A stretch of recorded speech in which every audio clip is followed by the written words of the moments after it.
Take it easy and solve the school lunch problem with SPAM. S-P-A-M. こんにちは、タイガークローラジオ。You are listening now. Fuck J. You are listening to Tiger Claw Radio. Number one in vintage computer and video game entertainment. And now your host, Critical Failure.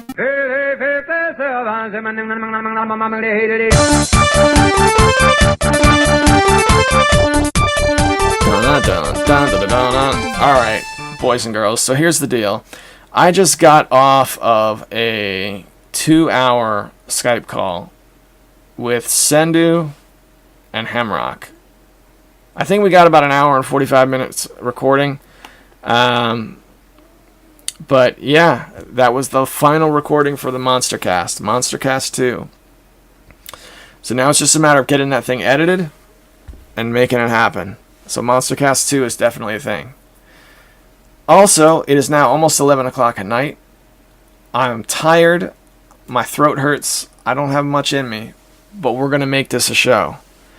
Given the fact that I haven't been by Battle of the Bits to get new music, we're going to go with some old standbys. We got some old chiptunes that you've heard on the show before, but there's some of the good ones.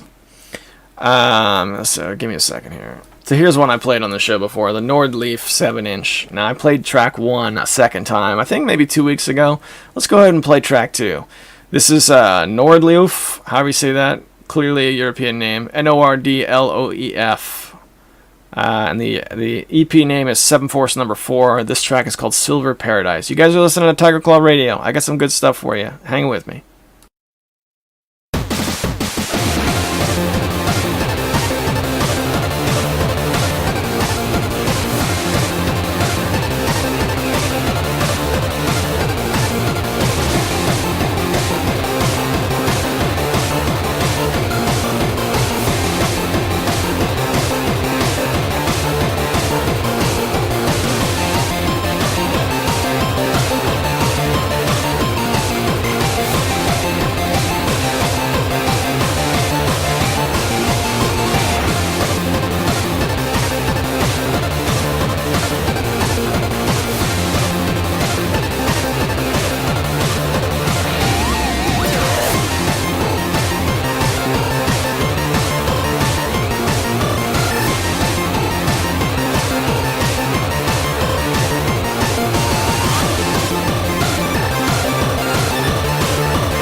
When I was talking to Sendu, he made the comment, do what you always do. Just do nothing and rely completely on the Vancast.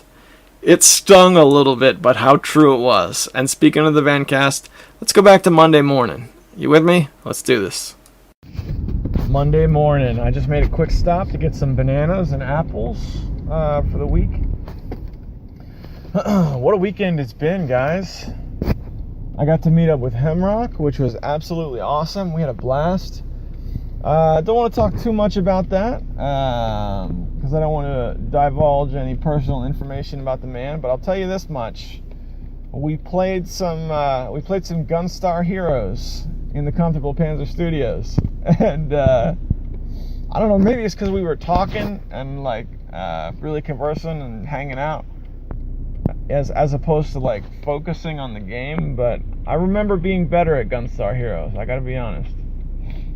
But it was great, man. We had an awesome time. We went game hunting and got quite a huge stack of Xbox 360 and PS2 games. And I realized that how much those games are available locally. I didn't realize, like, I knew you could find them a little bit here and there, but I didn't know they were quite that available. I've got 3 different spots locally that will sell those games for $2 to $3. So I definitely rolled out of there with, let's see, I think it was like 7 or 8 games from the usual thrift store, and then another 4 games from the used bookstore. And then there was a Goodwill that had tons of games on top of that. It was a shame we ran out of time, because at the last stop there was like a ton of stuff that I would have loved to have owned. We were looking at Kingdom Hearts 1 and 2, which I've never played, for $3.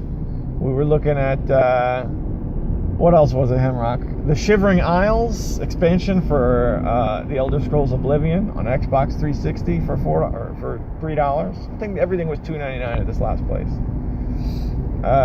They had Sly Cooper for $3. They had a bunch of other stuff. When we first saw the shelf, there was a guy right in front of us who picked up New Super Mario Bros. Wii for $3, which is cool for me because I had that game already. But the fact that was there for that price, I think, is worth mentioning. But at that point, I already had a monster stack of games. I mean, I got some pretty neat stuff. And I also got, I bought a computer because I was at the thrift store and it just happened to be half off day. So I bought an E-Machines tower. We were in the back of this thrift store and we saw the towers for sale. And Hemrock and I were talking. I was like, what do you think the odds are that all the parts are going to be in here? What do you think, RAMs? They're going to be RAM? And Hemrock was like, no, there's no way. Someone's going to have taken the RAM at this point. But I pulled the cover off, and sure enough, power source was there, CD drives were there, hard drive was there, which was a shocker. The RAM was there. Everything seemed to be there. And it was half off day, so I definitely bought an E-Machines computer for $10. I'm expecting to have to replace something in order to get this thing running, but I thought that was fascinating. That'll make for a great video. Games wise, I mean, I'm gonna do like a pickup video so you can see all that. But off the top of my head, I can remember that I got Disney Cars for the kids, which turned out to be a great acquisition because it's like a solid racing game. But my kids love the Disney Cars movies, so that was a great original Xbox game.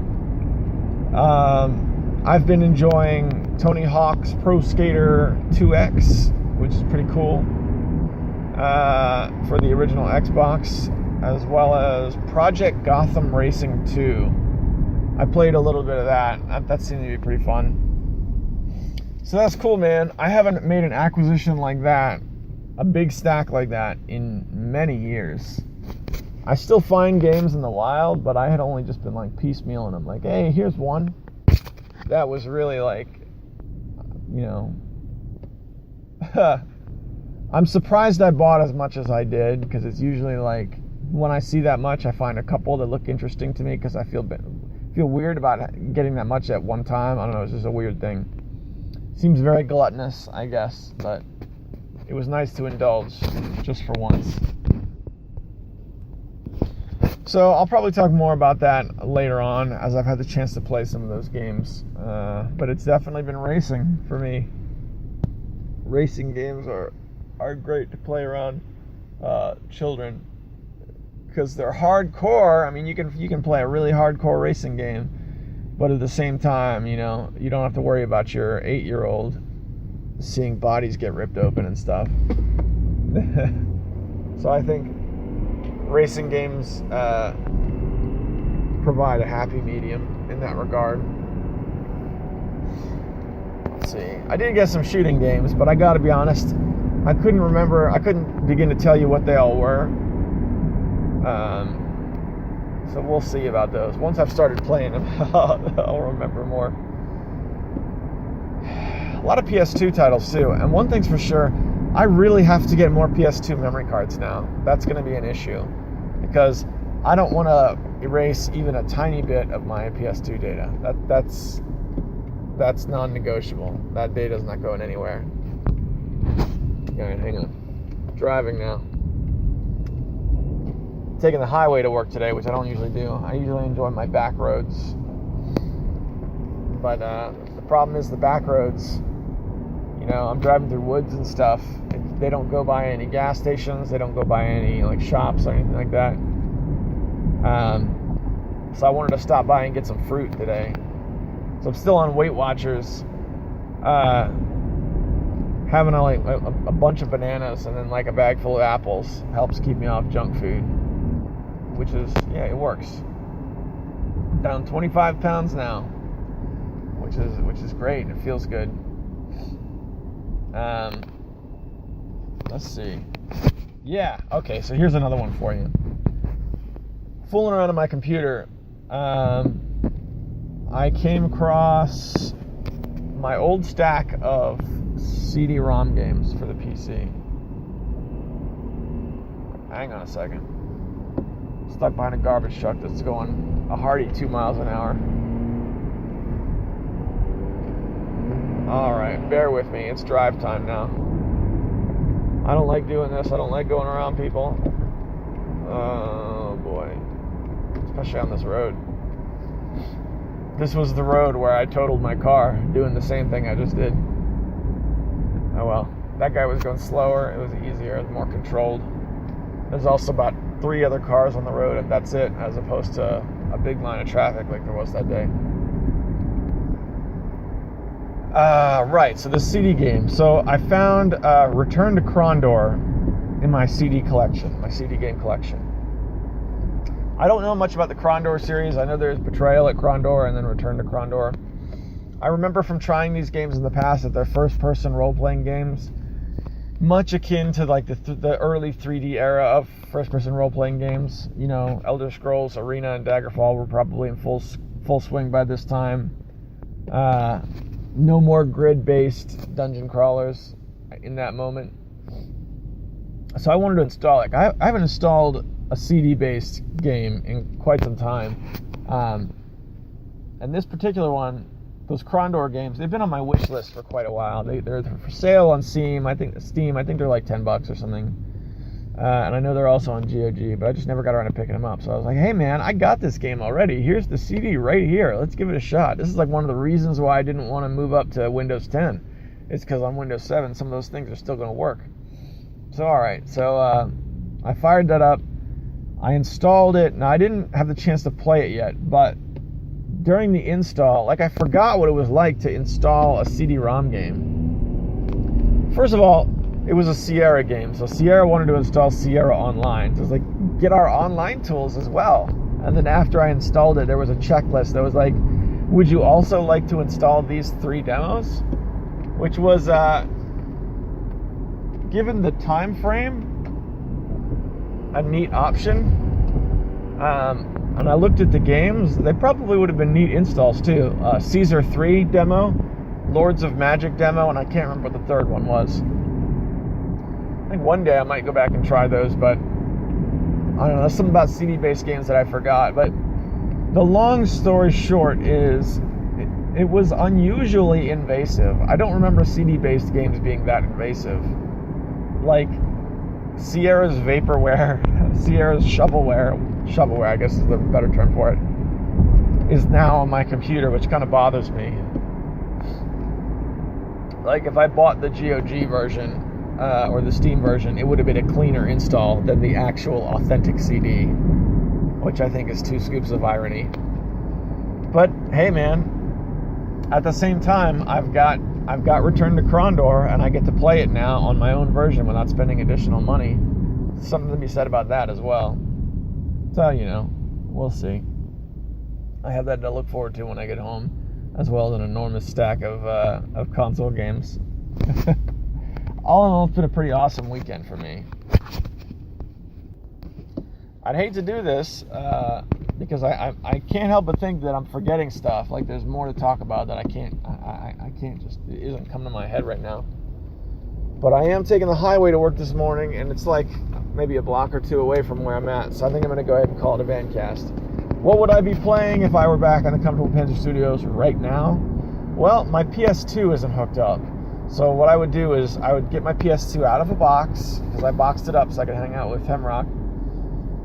I'd get it plugged back in, and then I would probably play Sims 2, because I've wanted to see what Sims 2 is like on the PlayStation, and I picked that up while we were out. So I would probably play Sims 2, knowing full well that it probably wouldn't be good. I always have trouble with any game that has mouse-based controls that then gets ported to a console. There's only a few of them, in my opinion, that really do it right, and I'm sure The Sims 2 is not going to be one of them. But I don't know, man. Sometimes you just want to try things. You know what I mean? Sometimes it's like, hey, I know this is going to be bad. I know I'm being taken in and swindled here, but let's just give it a shot. You know. And in fact, I would go as far as to say it makes it easier knowing ahead of time that it's probably not going to be great, because then I don't feel let down. It's just like, okay, yeah, this is pretty much what I expected. So that's what I would do if I was back in my place right now. But no, that's not where I'm at. I'm getting ready to get to the office on Monday morning and take my day head on, which is what I intend to do. In the meantime, though, I'm going to send you guys back there on an express train to Panzer Studios, you lucky dogs. I'll see you back there. Bye. All right, we did that. That was a thing. Monday morning happened. It came and went. We lived through it. It happens. Let's take a moment to thank our Patreon sponsors. This is a Patreon-sponsored show. These guys give their resources to help keep us on the air, and I can't offer them a whole lot in return. I put out a Patreon-exclusive episode when I can. I've done that once before. They get... Ooh, who's talking to me now? They also get the show a little early. I'm going to try and get it out tonight. I don't know how that's going to happen. I'll give it a shot. But I also read their names off in sort of a hall of distinguished gentlemen. They are Hemrock, James, Sendu, Tecmo Balls, Darabka, Six Elf the Fury, and the Cartridge Brothers. Thank you guys so very much. And I truly hope you're getting your money's worth. I got one for you. I saw some footage today of a ROM hack of Mike Tyson's Punch-Out. I can't remember what the ROM hack was called. They played it on James and Mike Mondays. And it was a ROM hack where they changed the characters, but the gameplay was essentially preserved exactly. And all the characters were different, but they were changed to other Punch-Out characters from other games in the series. For example, Don Flamenco was sprite swapped to be Heike Kagero. Doc, right, the trainer, was swapped to be Von Kaiser. Glass Joe was swapped to be Gabby J. Sorry. But the gameplay was 100% perfectly preserved, with the exception of the Great Tiger. You might remember the Great Tiger had one tell where the gem on his head would flash just before he hit you. Well, they changed that guy to resemble an alien with a third eye from the Power Punch 2 game. And the blinking gem tell did not carry over, so that guy's slightly harder because he doesn't have quite as much of a tell. I'm kind of hyped to try that out, to be honest with you, which is weird because it's the same game. Everybody acts the same, they just look different. But you know what? If they change those graphics good enough and it looks nice enough, that can be enough for some games. They put a wrestling mask on Bald Bull, which I think is hilarious. I don't know. Tell me what you guys think, and you guys out there who play ROM hacks. That was this weird minute and a half Vancast that I don't know what possessed me to record that, but oh well, there it was. Moving right along. Okay, I've got a chiptune for you to play if this isn't too ego-y for you. Here's one of my own. This is from I made this on Famatracker probably in 2010. And it appears on my album that I made called Awesome Jeff as a secret track that you can only get if you download the album. Now, that album is still available on my Bandcamp. You'll have to go to tigerclawtv.com. Look on the right. There's a link to my Bandcamp there somewhere. I used to make chiptunes. This was one I was always proud of. It's called Washu Does the Dishes. I don't know why, but I what was it? Tenchi Muyo was an old anime that I liked. I'm not much of an anime guy, but Tenchi Muyo was one I remember from when I was a kid. This is a track I made. Makes me think about Washu doing the dishes.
The abrupt way that the tracks stop is symptomatic of my Famitracker days. When I didn't really know how to put together an end of a song, I would just create the song and I would make it loop as many times as I needed to. Alright, so since I'm so unable to talk, this is what I'm going to do. I was recording a Vancast later in the week, and I made something that was designed, when I recorded it at the time, I wanted it to be for a supporters only show, but I'm going to go ahead and play it now anyway, because I don't really know if I... You know what? So here's the deal. Part of the thing was, let's just play this thing that's outside of the realm of YouTube's sort of reach, right? Like, when I started recording, I had the radio on, and one of the things I said was, hey, isn't it great that I can have the radio on because I don't need to worry about YouTube's content ID nailing me? So I'll have to cut the first minute out. But here's something that I recorded special for the supporters that I'm going to use anyway because I'm a terrible person inside. You guys are listening to Tiger Claw Radio. Oh boy, I'm losing it, guys. This is the only way I know how to deal with road rage, is to think about video games and do vancasting. And I did a Vancast this morning, so I don't think it would fit on air. But I'll tell you what, I did that game hunting trip with Hemrock, and I gotta say, it really was an eye-opener. And not just because I got a hold of a few games.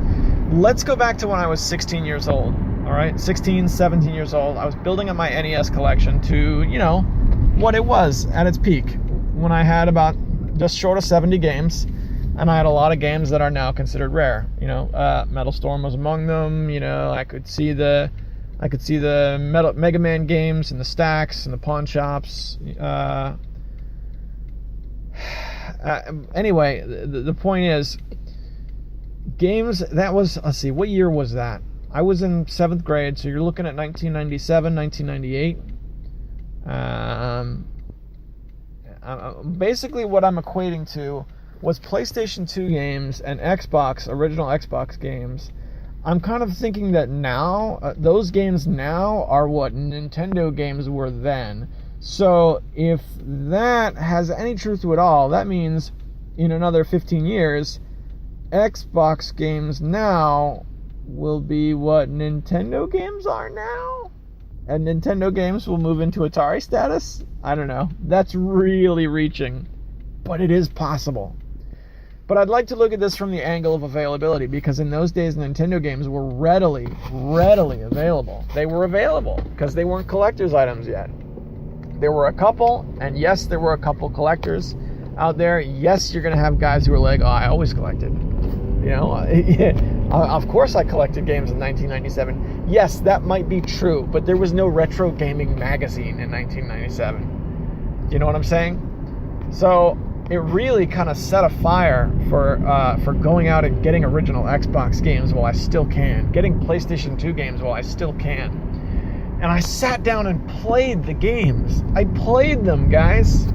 I bought the games and then I played the games. It's a two-step process, and so often step 2 is missing from that equation. Do you know what I mean?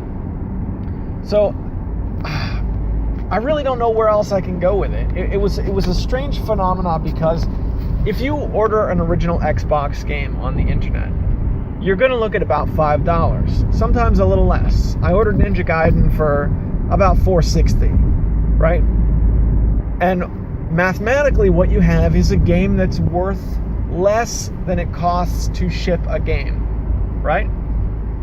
So if you find them in person, they're available enough that they cost less, and there are plenty of them. So it's not always going to be like that. And it might not necessarily be because prices will go through the roof, but it could also be that the faucets will all dry up, which I think is the more likely of the two to happen first. The thrift stores, the used bookstores, the Goodwills will dry up. The people who have them and just readily get rid of them, they're going to get rid of them. I'll tell you a story about Skyrim, all right? Skyrim's launch was huge. It was however buggy that game was, you know, and I know at that time, during the Skyrim release, it was a thing to make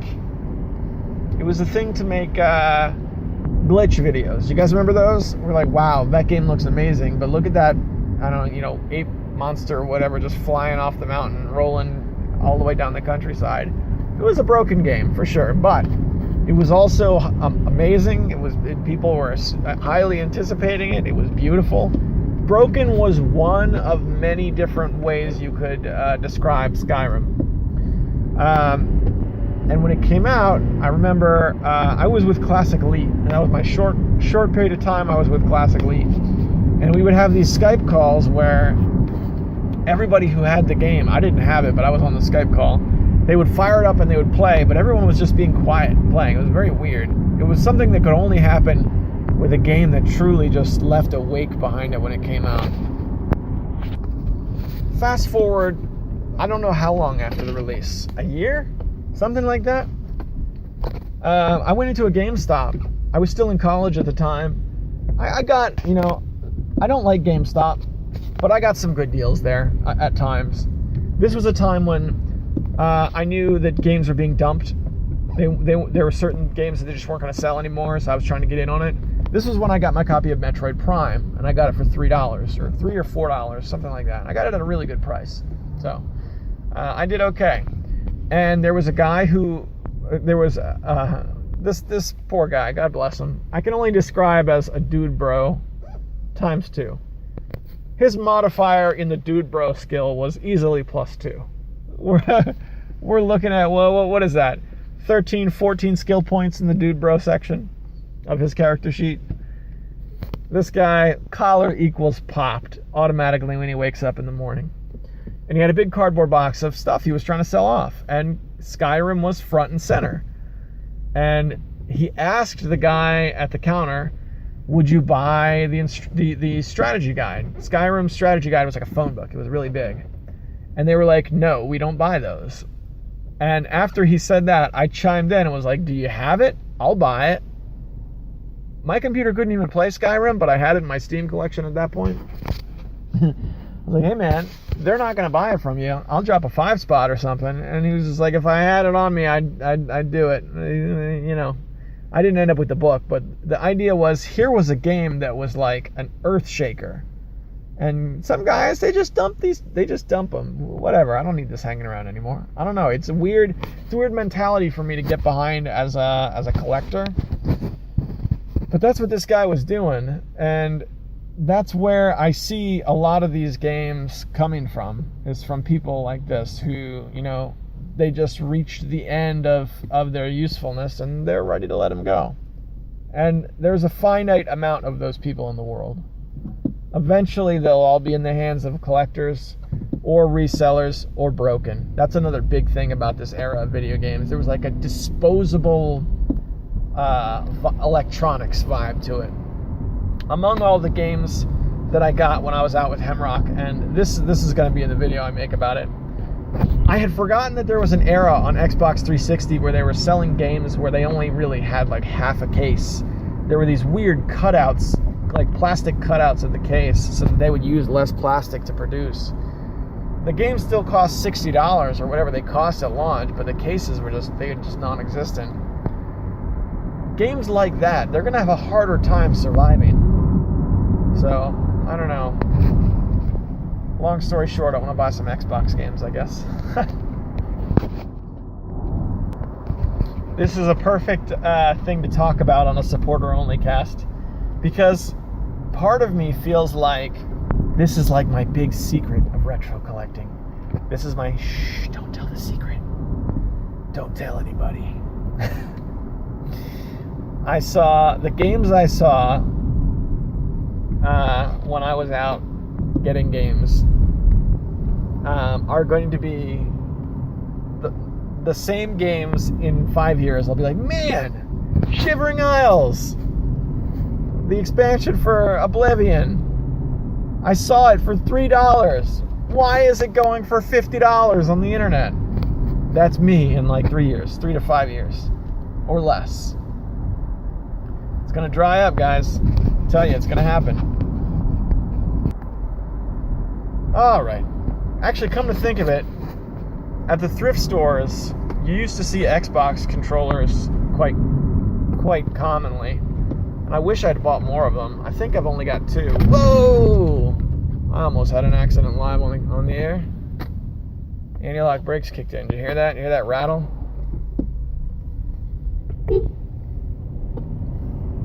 Beep, beep. This guy just stopped in the middle of a 1-lane road. All right. I lived. We all lived. Nobody actually hit each other. Just a bunch of people probably cussing in their cars. By the way, I'm proud of myself that I made it through that without cussing. I think that's shows a big improvement in terms of the way I handle road rage and potential near totaling accident scenarios. All right, give me a second here. Crossing this thing. I guess that's about it. I've got a million things to do tonight, which just breaks my heart, because I've got all these awesome games. I got to make a video about, hey, check out these games. Look at these games I bought. You know you want to see the games I bought. That's gonna be my video. I got to do that, and also this computer. Whoo! I got a tower from E-Machines, which is awesome, because those things are. Those were the computers to get. I already had a tower from E-Machines that was actually my main computer from back in the day. And I haven't had the chance to dig into it yet. I looked at it a little bit, and I can see that it has like... the previous owner added on an extra CD drive, so it has 2 different CD-ROM drives, which I think is funny. If I had to guess, the pack-in CD-ROM drive probably broke, and they just added on a replacement. But we'll have to see. I haven't fired it up yet. And I can see on it that there is a model number, which I have to look up. E-Machines computers were tricky. I remember back in the day, they would make specialty computers, certain specific models, only to be sold on Black Friday at Best Buy, because they knew people were going to consume computers super fast. They wanted them super cheap, and hopefully people wouldn't look too closely at them. that was my main computer. It was a Black Friday special, and you know what? For all its faults, it served me very, very well in the era that I used it. So that's cool.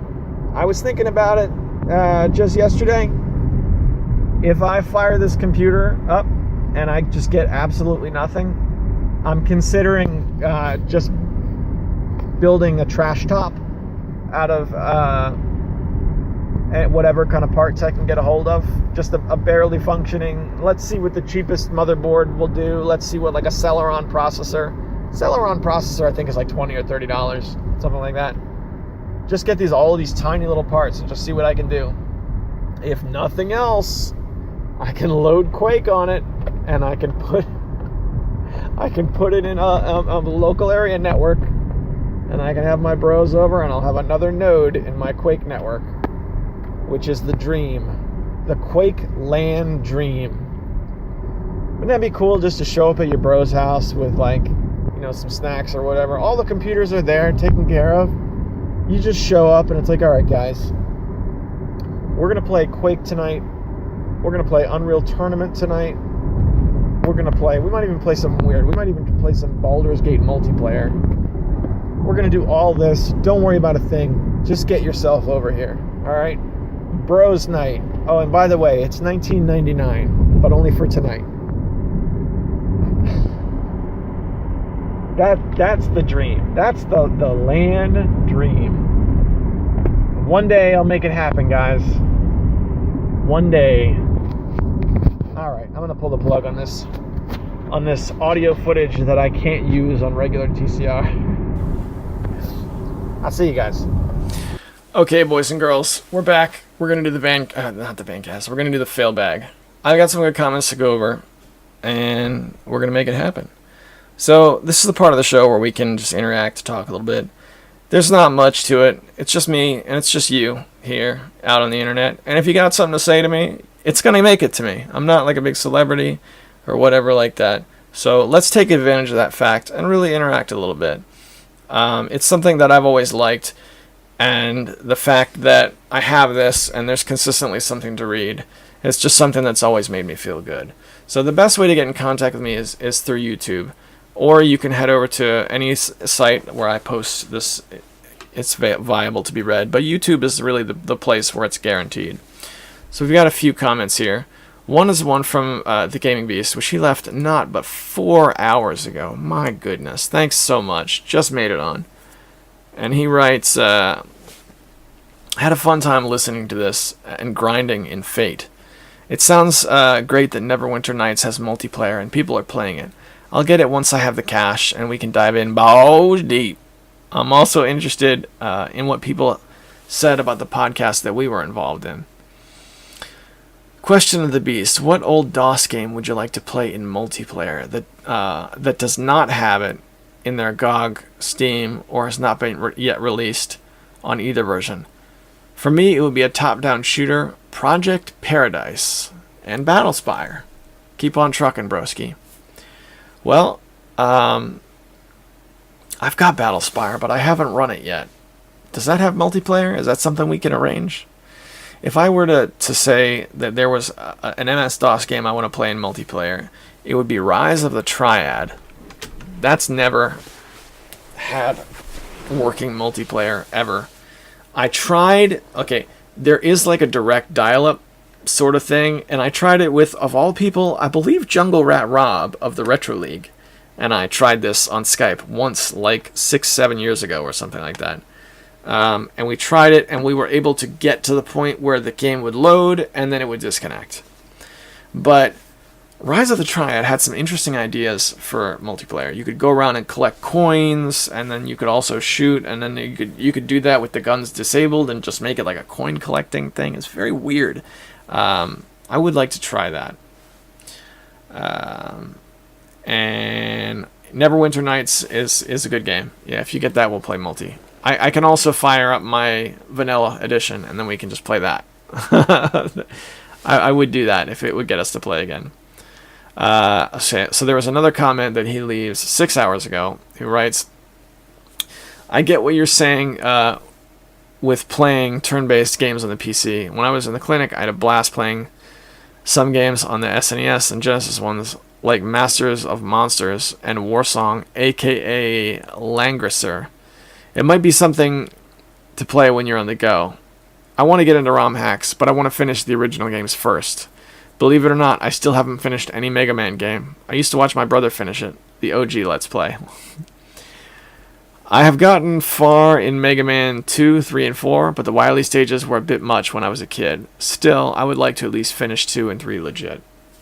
Props if you make that happen, Duravka. I'll tell you what, 3 in particular, in the Wily stages gets really difficult, because so you beat all of the stages, and then you have these Dark Man stages, right?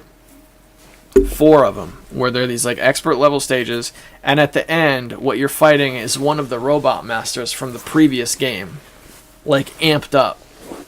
It's really weird. I never played it I never got that far when I was a kid, but I played it like when my kids were little, when my son was little, so probably 8 years ago, 7 years ago, I played this.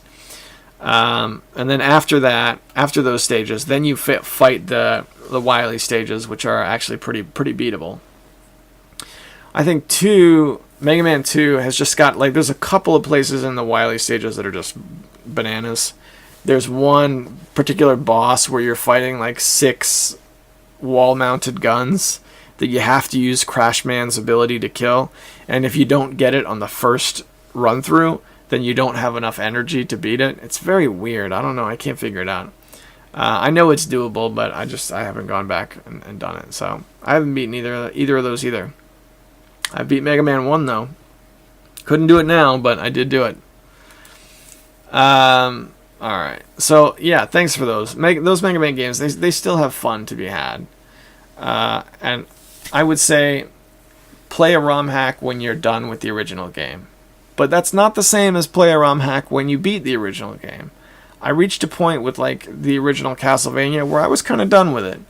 Or I couldn't beat it, but I was satisfied with as far as I could go. I went, and that's okay. So now when there's a ROM hack that's got some quality to it, I'll play that because that's something new. I don't know. I think of the ROM hacks as different games, which is like a different philosophy when it comes to ROM hacks. Nintendo or Capcom, they're not going to come back and make, a new Mega Man game. Well, I guess that's true. They're doing that now, aren't they? We're not going to see another Castlevania game on the Nintendo. But people are making them. So they're new games, to me anyway. That's how I feel about them. I feel, because look, we're old computer guys, Sean. So that's the way a lot of computer games were distributed. They weren't made from companies. They were just dudes. They were just dudes in basement making games, right? And that's how ROM hacks are. So I feel very much like in a lot of cases they are their own games in their own sort of way. And they come from that sort of BBS, MS-DOS, I am a full-fledged game developer, just me in my basement with my tools. That's what ROM hacks are to me. And that's why I feel like you shouldn't be too restrictive if you want to play them. Now, what you could say is, well, I don't want to pirate games, so I should only get ROM hacks for the games I own. Okay, I get that, all right? I get that a little bit, but I don't know. I hope that you can at least bring yourself to enjoy something that's critically acclaimed. If you're just going out and playing random ROM hacks, which I've done before, you're gonna see some crazy stuff, and there's gonna be some wastes of your time. That's a real thing that'll happen.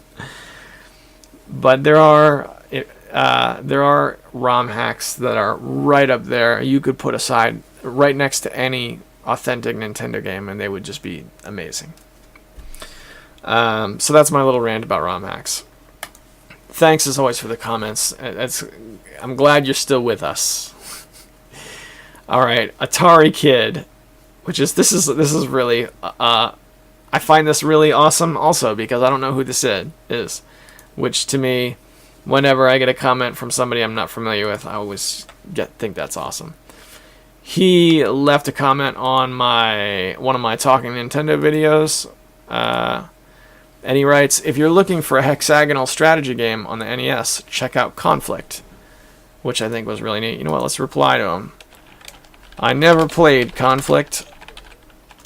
I'm spell this right. Flicked. But I know it from watching Bithead 1000. Thanks for the comment. I'll end it with an exclamation mark to know so I'm really enthusiastic. Death Adder writes, Crimson Skies is supposed to be really good, but it was a game I meant to pick up 15 years ago but never did.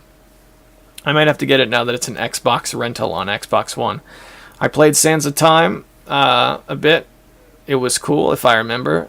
You can answer this on TCR if you want. But what are your thoughts on the OG Xbox Duke controller making a return on the Xbox One? The controller was terrible, but just out of respect for how insane it is, I kind of want to pick one up when they're cheap.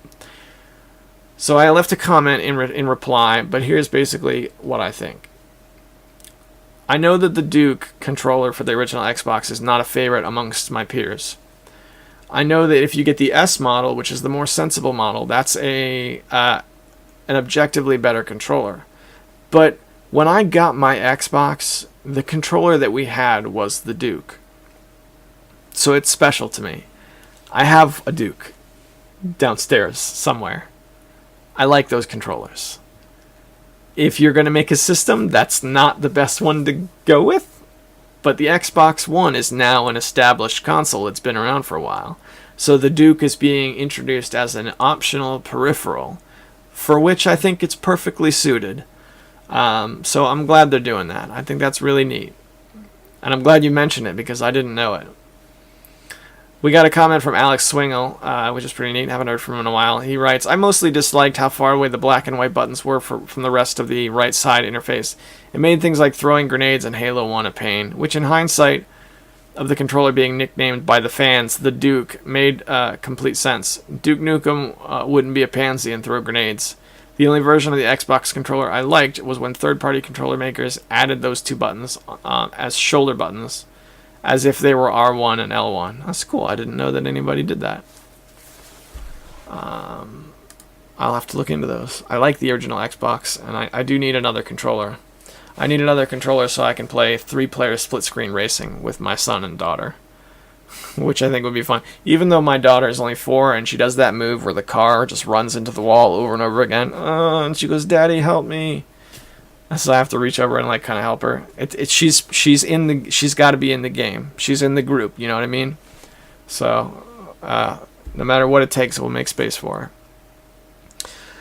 her. Last week, Light Studios writes that playlist on the bottom of your webpage still seems to be working. That's a good sign, and a lot of those missing episodes have reappeared, oddly ordered, but I know that's automated.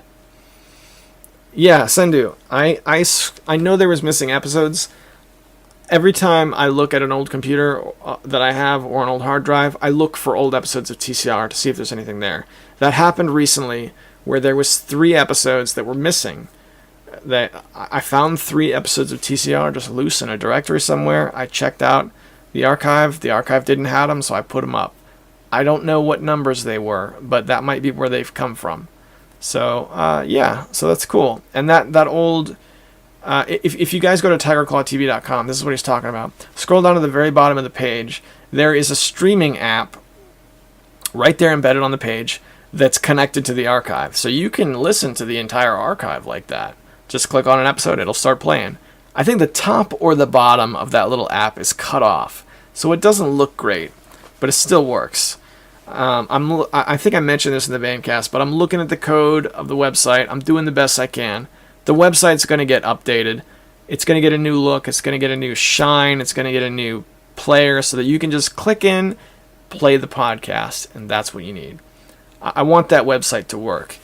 And not because that's where I want to be featured, but I want to have my own memoir. Like, I want to have a place to put a shine on people that I like, that I think are, noteworthy. So that's a thing. I also want to bring forums back. I know Sendu has a project that he's working on So that forums link that just goes to a graveyard, eventually I'll probably link that to his forums. So you can click on it, and then that will be where you'll communicate with me. So then I'll technically have a forum again. Long story short, I'm working on the website. Desm101 writes this on my Talking Nintendo video about Desert Command. He writes, those Chemco triangle labels always make me think of Shadowgate. Awesome game. Other strategy games I know of the NES are Romance of the Three Kingdoms, North and South, has a little bit in there. And the Famicom hid Famicom Wars, which was the first Advance Wars series. There's a translated version floating around. That's cool, man. Famicom's got some great games on it. They're great games you can buy authentic for very low prices, and also great games where you can buy ROM hacks for low prices. Get yourself a Famicom cart reproduction of Metal Storm that will play on a 60-pin Famicom for $7 on AliExpress if you don't mind AliExpress. There's some good games on the Famicom, dude. There really are. That's cool. I'll have to check those out. Let's see. Light Studios writes, you got to pick your seller carefully on AliExpress, just like eBay. And ain't that the truth, man? I learned that the hard way. Desm writes on that same ROM hacks video, I haven't heard of this one. Looks good. I'll have to try it out. Yeah, dude. Get yourself some ROM hacks, man. I love them. I very much enjoy the ROM hacks. The ROM hacksaws. Give me brand new games. Brand new games on old consoles that aren't like commercially released. Because that's the thing. I know that like the homebrew market exists, and companies will get together and be like, we're gonna make a brand new game, and the brand new game comes out, and it's like $50. Especially on the Super Nintendo, that happens. Drives me up the wall, right? It's absolutely. That's something I've never been able to really. It's not that I don't like when they do that. It's that I haven't been able to find the money to support something like that. Whereas, I mean, I understand why. It's like, how could you fund a development cycle otherwise? I don't know. Some other way.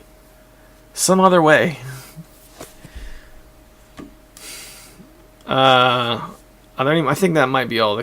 Yeah, here's one.